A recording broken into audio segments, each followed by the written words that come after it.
So here I've got the DJI Mavic Air 2 Intelligent Flight Battery, the official version, and for me it's 100% worth sticking with official DJI batteries. Now the reason for that is the worst thing that could possibly happen while you're flying your drone is that it just drops out of the sky due to a faulty connection with a dodgy third-party battery.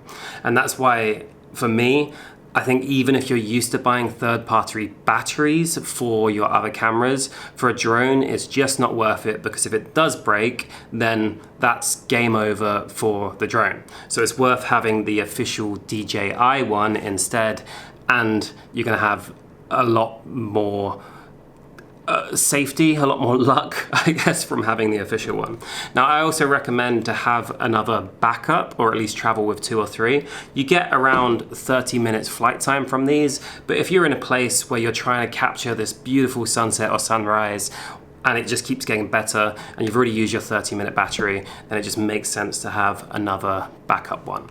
I always travel with at least 2 and sometimes 3 or 4, and they're reliable. I've had these for years and they still work. When I have tested other third-party ones, they don't have nearly as long lifespan, and it's just not worth taking the risk, in my opinion, for something that you've spent a lot of money on, i.e. your drone. You don't want to risk it all for the sake of saving a little bit of money on the thing that powers that drone, in my opinion.